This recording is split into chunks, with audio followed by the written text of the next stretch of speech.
ದಿನಾಂಕ 23 ಆಗಸ್ಟ್ 2024ರಂದು ನಡೆದ ಅವರ್ಸಾ ವಲಯ ಮಟ್ಟದ ಕ್ರೀಡಾಕೂಟದಲ್ಲಿ ನಮ್ಮ ಸರ್ಕಾರಿ ಹಿಪ್ರಾ ಶಾಲೆ ಹಾರವಾಡ ಪುನರ್ವಸತಿ ವಿದ್ಯಾರ್ಥಿಗಳು ವೈಯಕ್ತಿಕ ವೀರಾಗ್ರಣಿ ಹಾಗೂ ಸಮಗ್ರ ವೀರಾಗ್ರಣಿ ಪ್ರಶಸ್ತಿಯನ್ನು ಪಡೆದು ಶಾಲೆಗೂ ಊರಿಗೂ ವಲಯಕ್ಕೂ ಕೀರ್ತಿಯನ್ನು ತಂದಿದ್ದಾರೆ.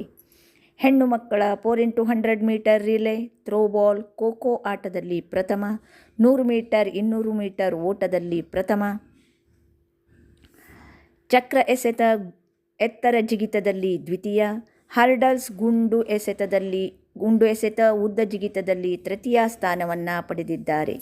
ಹಾಗೆಯೇ ಗಂಡು ಮಕ್ಕಳ 4x100 ಮೀಟರ್ ರಿಲೇ, 100 ಮೀಟರ್ ಓಟದಲ್ಲಿ ಪ್ರಥಮ, 100 ಮೀಟರ್ ಓಟದಲ್ಲಿ ದ್ವಿತೀಯ, ಥ್ರೋಬಾಲ್ನಲ್ಲಿ ದ್ವಿತೀಯ, 400 ಮೀಟರ್ ಓಟದಲ್ಲಿ ತೃತೀಯ ಸ್ಥಾನವನ್ನು ಗಳಿಸಿ ಕೀರ್ತಿಯನ್ನು ತಂದಿದ್ದಾರೆ ಹಾಗೂ ತಾಲೂಕಾ ಮಟ್ಟಕ್ಕೆ ಆಯ್ಕೆಯಾಗಿದ್ದಾರೆ.